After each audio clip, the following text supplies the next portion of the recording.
Welcome back to Vinay भटक्या. आपण आलेलो आहे आता अनुसया म्हणून काही एक टेम्पल आहे ते बघण्याकरता इथे आलेलं आहे. साधारण पार्किंगपासून 1 किलोमीटरचा वॉक आहे. ते वॉक झाल्यानंतर मग आपण जाणार आहोत ते गुप्त गोदावरी.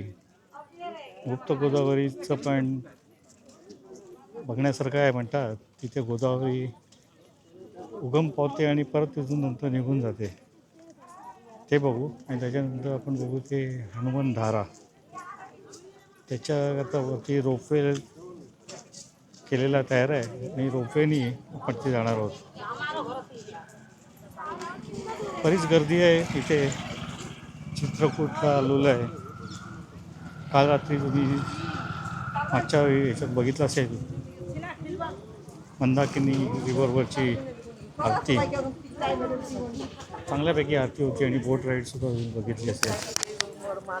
तर चला आता आपण बघूया अनुसया मंदिर. चित्रकूटमधील सती अनुसया माता मंदिर, म्हणजेच त्याला आश्रमसुद्धा म्हणतात, एक अत्यंत पवित्र आणि निसर्गरम्य स्थान आहे. हे मंदिर चित्रकूटच्या मुख्य शहरापासून म्हणजेच रामघाटापासून साधारण 14 ते 15 किलोमीटर अंतरावर आहे. आणि येथे पोचण्यासाठी अतिशय सुंदर असा रस्ता जंगलातनं जातो. तो अतिशय सुंदर आणि शांत असा रस्ता आहे. मंदिराच्या जवळच गाड्यांना पार्किंग करता पण सोय, चांगली उत्तम सोय केलेली आहे. आणि पार्किंगपासून मंदिरापर्यंत जाण्याकरता आपल्याला साधारण एक 12 ते 15 मिनटं चालावे लागते. आणि जेव्हा तुम्ही बघताय आम्ही चालतोय, त्याच्या लेफ्ट साईडला मंदाकिनी नदीचं सुंदर असं दृश्य आपल्याला दिसतंय आणि त्याच्या पलीकडे जंगल आहे. हे मंदिर महर्षी अत्रे आणि माता अनुसया यांची तपोभूमी म्हणून सुद्धा मानले जाते. मंदिरात पाहण्यासारख्या बऱ्याचशा गोष्टी आहेत. मंदिरात माता अनुसया, महर्षी अत्री आणि त्यांचे पुत्र दत्तात्रेय यांच्या सुंदर मूर्ती आहेत. मग बऱ्याच ठिकाणी फोटोग्राफी अलाउड आहे, त्यामुळे आपल्याला जास्त काय फोटोग्राफी करता येणार नाही आहे. मंदिराच्या अगदी समोरून मंदाकिनी नदी वाहते आणि असे मानले जाते की माता अनुसया यांनी आपल्या तपाच्या बळावर या नदीला पृथ्वीवर आणले होते. सती अनुसया माता मंदिराचे बाह्य रूप आणि त्यावरील कोरीव काम अतिशय वैशिष्ट्यपूर्ण आहे. आणि हे मंदिर आधुनिक आणि प्राचीन स्थापत्यकलेचा एक सुरेख संगम म्हणून मानले जाते. मंदिराच्या जे शिखर आहे ते पांढऱ्या शुभ्र रंगाचे असून त्यावर अतिशय बारीक कोरीव काम केलेले आहे. मला काही शिखराचा जास्त व्हिडिओ काढता आला नाही. मंदिराला प्रामुख्याने पांढरा आणि हलका केशरी पिवळसर रंग देण्यात आला आहे आणि ज्यामुळे ते अतिशय सात्विक आणि प्रसन्न दिसते. मंदिराचे मुख्य प्रवेशद्वार भव्य असून आपण जे बघतोय प्रवेशद्वार त्यावर देवी देवतांच्या मूर्ती आणि कमळांच्या फुलांची नक्षी कोरलेली आपल्याला दिसत आहे. मंदिराच्या बाहेरील भिंती आणि खांबावर हिंदू धर्मातील अनेक पौराणिक कथा शिल्पाच्या माध्यमातून जिवंत केलेल्या आहेत. मंदिराच्या बाहेरील भिंतीवर भगवान विष्णू, शिव, ब्रह्मा यांची विविध रूपे कोरलेली सुद्धा आपल्याला दिसतात. तसेच माता अनुसया यांच्या जीवनातील प्रसंगाचे उठावदार कोरीव काम सुद्धा आपल्याला बघायला मिळते. मंदिराच्या वरांड्यातील खांबावर वेलबुट्टी पाने, फुलाचे नाजूक कोरीव काम सुद्धा आपण इथे जेव्हा मंदिरामध्ये फिरतो तेव्हा आपल्याला दिसत आहेत. आणि हे स्तंभ मंदिराला एक भव्य रूप देतात. बऱ्याच ठिकाणी व्हिडिओग्राफी अलाउड नसल्यामुळे आपल्याला काय जास्त असं शूटिंग करता येत नाही. तरीसुद्धा तुम्ही भिंतीवर केवळ नक्षीच नाही तर माता अनुसया यांनी सीता मातेला दिलेल्या उपदेशाचे काही प्रसंग दर्शवणारे शिल्पसुद्धा असे कोरलेले दिसत आहेत. आपल्या उजव्या साईडला त्या जाळीमध्ये आपल्याला ती शिल्प कोरलेली आणि एक अशी स्टोरी तिथे बनवलेली आपल्याला त्याच्यात दिसते. तिथे पण सुद्धा बऱ्याच ठिकाणी लिहिलं आहे फोटोग्राफी अलाउड नाही आहे, पण तरीसुद्धा तुम्ही बघू शकता ही स्टोरी तुम्हाला इथे बघण्याकरता मिळते.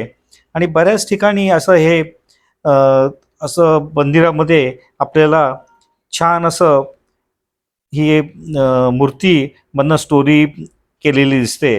मग ती मंदिर अतिशय स्वच्छ ठेवलेलं आहे. आतमधलं पेंटिंगसुद्धा अतिशय सुंदर आहे. म्हणजे आतमध्ये फिरताना आपलं मन अतिशय प्रसन्न होऊन जातं. हे पण बघा किती छान असं मंदिराचं आपल्याला दिसतंय. त्यात म्हणजे सांगायचं तर हे मंदिर दिसायला अत्यंत भव्य असून त्यावेळी कोरीव काम भक्तांना आणि पर्यटकांना मंत्रमुग्ध करणारे आहे. आणि असं आहे हे अनुसया मंदिर, मंदाकिनी नदीच्या काठावर बसलेलं सुंदर मंदिर. तुम्ही नक्कीच याला व्हिजिट करा. आता आपण निघतोय ते हनुमंधारा इथे. आपण आता पोचलेलो आहे ते हनुमंधाराच्या रोपवेच्या इकडे.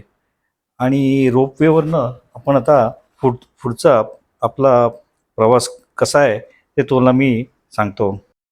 चित्रकूट येथील हनुमंधारा, ज्याला अनेकदा हनुमान गढी म्हणूनही ओळखलं जाते, हे प्रभू श्रीरामाच्या भक्तांसाठी आणि पर्यटकांसाठी एक अत्यंत महत्त्वाचे आणि पवित्र स्थान आहे.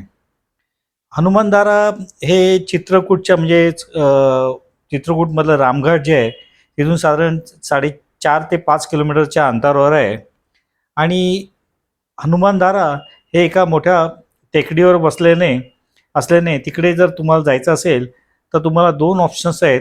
एक तर 600 पायऱ्या चढाव्या लागतील, किंवा जर तुम्हाला पायऱ्या चढणं शक्य नसेल तर त्याच्यासाठी एक उत्तम रोपवे असा बनवलेला आहे.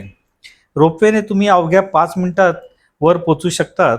आणि या प्रवासाच्या दरम्यान तुम्हाला आजूबाजूच्या निसर्गाचे, डोंगरांचे आणि चित्रकूट शहराचे अतिशय सुंदर दृश्य पाहायला मिळते.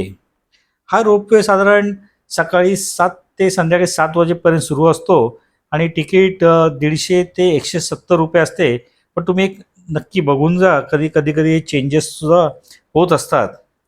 जर तुम्हाला वाटतं की आपण फिट आहोत आणि पायऱ्या वरनं जाऊ शकतो तर त्याचासुद्धा आनंद तुम्ही घेऊ शकता. पण रोपवेमुळे तुमचा काय वेळ वाचू शकतो आणि श्रमसुद्धा वाचू शकतात. चित्रकूट येथील जे हनुमानधारा आपण जिथे आता आलेलो आहे बघतोय, हे अनेकदा हनुमान गडी म्हणून सुद्धा ओळखले जाते.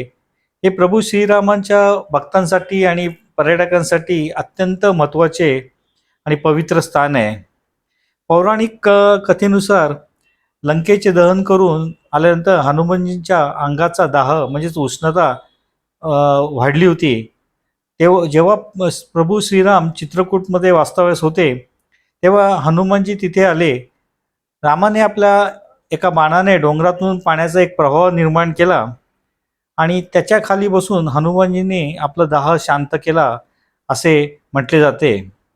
आणि आजही तुम्ही जर या मंदिरात आलात तर तुम्हाला हनुमानच्या मूर्तीच्या डोंगरातून येणाऱ्या पाण्याचा अभिषेक सतत होताना दिसतो आणि म्हणूनच त्याला हनुमानधारा सुद्धा म्हणतात. आणि आपण हे जे पाहतोय ते हनुमानजीची एक मोठीच्या मोठी भव्य मूर्ती. या मूर्तीच्या डाव्या खांद्यावर डोंगरातून येणारे नैसर्गिक पाण्याचे 2 झरे सतत पडत असल्याने आपल्याला ते दिसत आहेत. आणि हनुमानधारेच्या वरच्या बाजूला एक पंचमुखी हनुमान मंदिर सुद्धा आहे ना. हनुमानधारेच्या वरपासून आणखीन काही पायऱ्या तुम्ही जर वर चढून गेला तर सीता रसोई नावाचे ठिकाण सुद्धा आहे. आणि असे मानले जाते की वनवासाच्या दरम्यान माता सीताने इथे स्वयंपाक करत असत. आता तुम्हाला रोपवेनी फक्त हनुमानधारेपर्यंत जाऊन इथे, पण सीता रसोईकडे जाण्याकरता तुम्हाला अजून एक 50-60 पायऱ्या वरती चढाव्या जातात, कारण तिथे रोपवे जात नाही. तर हे असं होतं हनुमानधाराचं टेम्पल. अतिशय सुंदर टेम्पल आणि वरनं दिसणारा व्ह्यू. रोपवेवरनं तुम्ही वरतून खाली जाताना तुम्हाला अतिशय सुंदर असं हे दिसतं. फक्त तुम्ही जरा सकाळी लवकर या किंवा संध्याकाळच्या सुमारास या. जर मार्चनंतर तुम्ही येणार असाल तर ऊन खूपच असतं. थंडीत येणार असाल तर कुठचाही वेळ इथे येण्याकरता अतिशय सुंदर आहे. आता ह्याच्या पुढे आपण जाणार आहोत गुप्त गोदावरीचं दर्शन घेण्याकरता. साधारण इथून एक 10-15 किलोमीटरच्या अंतरावर असेल. आणि जाण्याकरता आपल्याला एक 30-40 मिनिटं लागतील. तर चला आता आपण जाऊया गुप्त गोदावरी बघण्याकरता. आता आपण आलो आहोत ते चित्रकूटमधील गुप्त गोदावरी या ठिकाणाला भेट देण्यासाठी. ही जागा त्याच्या नैसर्गिक रचनेमुळे आणि धार्मिक महत्त्वामुळे पर्यटकांचे आता मुख्य आकर्षण बनत चाललेली आहे. तुम्ही बघताय आजूबाजूला किती गर्दी आहे ह्या जागेवर. आणि ह्या जागेचा जर आपण इतिहास बघायला गेलो तर रामायणानुसार प्रभू श्रीराम, सीता आणि लक्ष्मण यांनी त्यांच्या 14 वर्षाच्या वनवासातील काही काळ या गुहेत घालवला होता असे मानले जाते. जेव्हा श्रीराम इथे वास्तव्यास होते तेव्हा गोदावरी नदी नाशिकवरून त्यांना भेटण्यासाठी गुप्त रूपाने इथे प्रकट झाली होती. म्हणूनच या ठिकाणाला गुप्त गोदावरी असे सुद्धा म्हणतात. प्रामुख्याने इथे 2 गुहा आहेत. पहिली जो गुहा आहे ती आकाराने मोठी असून आणि मोठीपणे आणि प्रशस्त सुद्धा आहे. तिचे प्रवेशद्वार थोडेसे अरुंद आहे, पण जेव्हा आपण आतमध्ये जातो तेव्हा आपल्या राम, सीता, लक्ष्मण यांची मूर्ती असलेलं एक मंदिर दिसतंय. आणि दुसरी गुहा जी आहे त्यामध्ये पाणी आहे आणि ही खरी गुप्त गोदावरी आहे. ही गुहा खूप लांब म्हणजे 140 ते 150 फूट लांब आणि अरुंद आहे. या गुहेत सतत पाण्याचा प्रवाह चालू असतो. गुप्त गोदावरी पाहण्यासाठी साधारण आपल्याला 1.5 ते 2.5 तास सुद्धा लागू शकतात. पण डिपेंड्स आहे तुमच्या इथे किती गर्दी आहे ती. तुम्ही जेव्हा तुमच्या वाहनाने पोहोचता तेव्हा पार्किंगपासून गुहेपर्यंतच्या पायथ्यापर्यंतचा रस्ता दुकानाने आपल्याला ती समोर दिसतोय, तो वेढलेला दिसतोय. आणि इथेच आजूबाजूला तुम्ही जर बघाल तर प्रसादाची दुकानं, हस्तकलेच्या वस्तू, खाद्यपदार्थाचे स्टॉल असे बरेच आपल्याला स्टॉल इथे दिसत आहेत. जर पार्किंगपासून साधारण गुहेपर्यंत आम्हाला पोचायला साधारण 5 ते 10 मिनटं चालायला लागली, कारण गर्दी पण खूप होती, ऊन पण खूप होतं. नंतर मग इथे आपण काय करतो, तिकीट काढतो. पण गर्दी जर खूप असेल तर तिकिटाला सुद्धा वेळ लागतो. गर्दी नंतर तिकीट काढल्यानंतर साधारण आपल्याला 100 ते 110 पायऱ्या चढाव्या लागतात आणि पायऱ्यावरती चढून जाण्याकरता साधारण एक 10 मिनिटं तरी लागतातच. या पायऱ्या फार उभ्या किंवा अवघड नाहीत, त्या रुंद व व्यवस्थित बांधलेल्या आहेत. या गुप्त गोदावरीच्या ठिकाणाला जर तुम्हाला भेट द्यायची असेल तर सकाळी 7 ते संध्याकाळी 6 वेळेपर्यंत हे पर्यटकांसाठी उघडे असते. पायऱ्या चढताना मात्र आपल्याला थोडंसं सावध राहायला लागतं ते माकडापासून, कारण माकडं इथे अटॅकसुद्धा आपल्यावर करू शकतात. तर त्यांना कळलं की आपल्याकडे काही खायला आहे. पहिली गुहा बाहेरून एक सामान्य गुहा अशी वाटते, पण आत शिरल्यानंतर त्या गुहेचं भव्य रूप आपल्याला लगेच दिसून येतं. पहिल्या गुहेचं जे प्रवेशद्वार आहे आपण बघतोय ते अरुंद आणि बुटके असल्याने आपल्याला आत जाताना थोडंसं वाकून जावं लागतं. मात्र एकदा का आपण आत आलो की गुहा अचानक मोठी आणि उंच असल्याचे आपल्याला जाणवते. पहिल्या गुहेत म्हणजे आता आपण ज्या गुहेवर आलोय पुरेशी प्रकाश व्यवस्था सुद्धा केलेली आहे, त्यामुळे तुम्हाला चालताना फार काय असा त्रास होत नाही. गुहेच्या आतमध्ये राम, लक्ष्मण यांची आसने आहेत आणि तेथेच आपला राम दरबार ते भरवत असतात अशी लोकांची सुद्धा श्रद्धा आहे. आणि ह्या गुहेला सुकी गुहा असेही म्हणतात, कारण या गुहेत दुसऱ्या ज्या गुहेत आपण जाणार आहोत तिथे पाणी नाही आहे. गुहेच्या अगदी आतल्या भागात राम, लक्ष्मण, सीता यांच्या मूर्ती असलेलं एक आपल्या समोर दिसते हे मंदिर आहे, ज्याला राम दरबार असं म्हणतात. येथे सतत पूजा अर्चा पण चाललेली असते आणि भाविक सुद्धा मोठ्या श्रद्धेने इथे दर्शन घेतात. गुहेमध्ये एका ठिकाणी आपण जर वरती बघितलं एक मोठा काळा दगड लटकवलेला दिसतोय आणि स्थानिक कथेनुसार हा एक राक्षस होता, ज्याने माता सीतेचे दागिने चोरण्याचा प्रयत्न केला होता आणि त्याच्यामुळे लक्ष्मणाने त्याला शिक्षा म्हणून छताला लटकून दगड बनवले अशी आख्यायिका सांगितली जाते. आणि ह्या लटकत्या दगडालाच खटखटात चोर असं सुद्धा म्हणतात. असे म्हटले जाते की पूर्वीच्या काळी या दगडावर दगड मारल्यास तो हल्ल्याचा खटखट आवाज येत असे, म्हणून त्याला खटखटा चोर असे नाव पडले. मात्र आता सुरक्षाच्या आणि धार्मिक कारणास्तव इथे पर्यटकांना आता असे काही करून देत नाहीत. त्यामुळे आपल्याला काय तो आवाज काय ऐकता येणार नाही. पहिली गुहेच्या शेवटच्या भागात सीताकुंड आणि धनुष्यकुंड आपल्याला ते बघायला मिळतात. आणि ते बघितल्यानंतर मग आपण जातो ते दुसऱ्या गुहेकडे जिथे पाणी आहे. पण दुसऱ्या गुहेत आपण जेव्हा प्रवेश करतो तेव्हा प्रवेशद्वाराच आपल्याला एक नैसर्गिक शिवलिंग पाहायला मिळते.